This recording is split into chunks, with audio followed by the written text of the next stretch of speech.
نیم داراز تھے، لیٹے ہوئے تھے اور آپ کی مبارک پنڈلی سے کپڑا ہٹا ہوا تھا۔ مرد کا پردہ گھٹنوں سے لے کر کے ناف تک ہے۔ فاستاذن ابو بکر فاذن لہ، تو حضرت ابو بکر رضی اللہ تعالیٰ عنہ آئے، حضور نے کہا جائیے۔ وہو تلک الحال، اور آقا کریم اسی حالت میں بیٹھے ہوئے تھے۔ فتحدث، وہ بیٹھے اور حضور سے ہم کلام ہوئے۔ ثم استاذن عمر، پھر حضرت عمر آئے، انہوں نے اذن طلب کیا تو حضور نے کہا آ جائیے، اور حضور اسی حالت میں تشریف فرما رہے۔ فتحدث، وہ بھی بیٹھے اور گفتگو چلتی رہی۔ ثم استاذن عثمان، پھر حضرت عثمان کی آواز آئی، حضور میں اندر آ سکتا ہوں؟ فجلس رسول اللہ صلی اللہ علیہ وسلم، حضور سیدھے ہو کے بیٹھ گئے۔ وسوى ثيابہ، اور جلدی جلدی اپنی پنڈلی کے اوپر کپڑا ڈال دیا۔ جب یہ لوگ چلے گئے، حضرت ابو بکر رضی اللہ تعالیٰ عنہ بھی، حضرت عثمان بھی، حضرت عمر رضی اللہ تعالیٰ عنہم چلے گئے۔ قالت عائشہ رضی اللہ تعالیٰ عنہ، حضرت عائشہ فرماتی ہیں میں نے کہا حضور ابو بکر آئے تو آپ بیٹھے رہے، جنبش نہیں کی، کپڑا سیدھا نہیں کیا۔ حضرت عمر آئے تو آپ اسی حالت میں رہے اور باتیں چلتی رہیں، لیکن جب عثمان آئے تو پھر آپ ایک دم اپنا کپڑا سیدھا کرنے لگے اور اٹھ کے بیٹھ گئے۔ تو سنو میرے حضور نے کیا جواب دیا۔ کہا میں اس سے حیا نہ کروں جس سے اللہ کے فرشتے بھی حیا کرتے ہیں۔ کتنا بد نصیب ہے جو حضرت عثمان غنی پہ زبان درازی کرتا ہے۔ یہ عثمان وہ ہیں جس سے اللہ کے فرشتے بھی حیا کرتے ہیں۔ اللہ اکبر، یہ عظمت حضرت عثمان غنی رضی اللہ تعالیٰ عنہ۔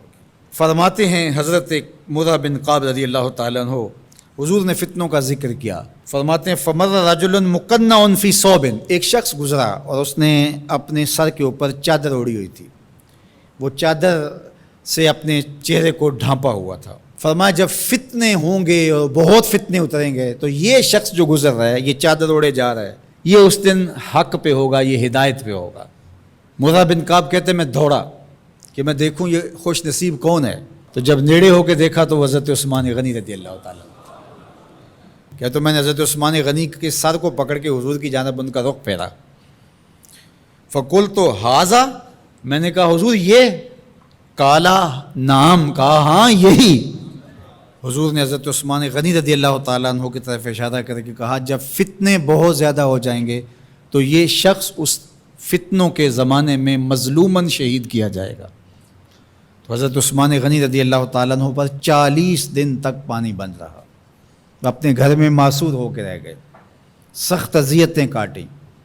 شہادت سے قبل آپ کی مبارک داڑھی کھینچی گئی، آپ کو اذیت پہنچائی گئی، اور آپ کی اہلیہ کے سامنے حضرت عثمان غنی رضی اللہ تعالیٰ عنہ کو شہید کیا گیا۔ تو حضرت عثمان غنی رضی اللہ تعالیٰ عنہ حضور علیہ السلام کے پیارے صحابی ہیں۔ حضور کی 2 صاحبزادیاں یکے بعد دیگر حضرت عثمان غنی رضی اللہ تعالیٰ عنہ کے نکاح میں آئیں۔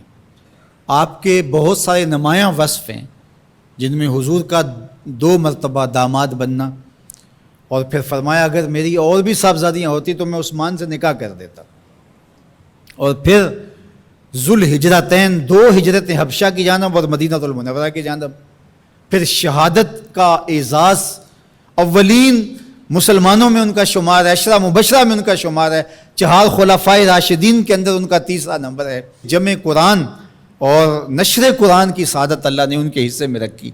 آپ کے اوصاف میں سے 2 وصف بہت نمایاں ہیں، ایک تو آپ کا سخی ہونا، دوسرا آپ کا وصف نمایاں حیا تھا۔